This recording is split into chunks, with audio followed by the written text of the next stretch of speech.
देश में चुनाव होते रहते हैं और संसद में हो हंगामे चलते रहते हैं। आजादी के 75 साल में देश में जनता ने नेताओं पर विश्वास खोया है। कुछ ऐसे देश हैं जैसे सिंगापुर, एक पीढ़ी में ही यह देश उठकर खड़ा हुआ फिर बन गया। कुछ ऐसे ही प्रगति के लिए और कुछ ऐसे ही प्रतिस्पर्धा के लिए देखिए एक ब्रेकिंग न्यूज। सिंगापुर के प्रधानमंत्री ली कुआन यू का कहना था कि जिन देशों में एक राजनीतिक दल दूसरे राजनीतिक दल से आगे निकलने की कोशिश में रहते हैं, वहां आर्थिक विकास रुक जाता है। आज भारत के तमाम राज्यों और देश को इससे जोड़कर देखा जा सकता है। पिछले 7 दशकों में भारत ने दुनिया के विकसित देशों को छोड़ दें तो एशिया के कुछ ही विकसित देशों की तुलना में प्रतिस्पर्धा की जरूरत नहीं समझा। भारत हमेशा एक गरीब मुल्क के स्तर पर ही विकास का विस्तार करता रहा, धर्मनिरपेक्षता पर बटा रहा।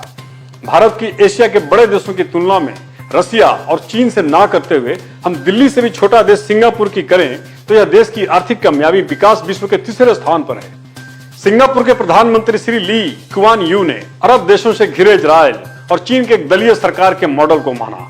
आपको जानकर आश्चर्य होगा कि सिंगापुर के पास न खेती करने योग्य जमीन है और ना ही कोई खनिज संपदा।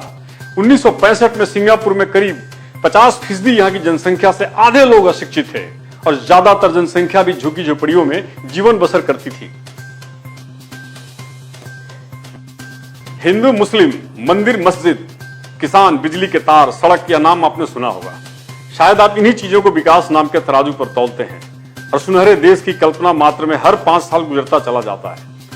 हरित क्रांति के समानांतर ही आधुनिक और औद्योगिक क्रांति आज एक नया आविष्कार आपके और सरकार के बीच है, जिसकी पहचान इंडिया में नगण्य है। Blender, unreal engine, unity, gym, substance, server, workstation, ऐसे कई सॉफ्टवेयर हार्डवेयर, सैकड़ों स्कूल कॉलेज के सैकड़ों विद्यार्थी स्टूडेंट जिनके दिमाग में फैले टेक्नोलॉजी के तार को कौन पहचानेगा?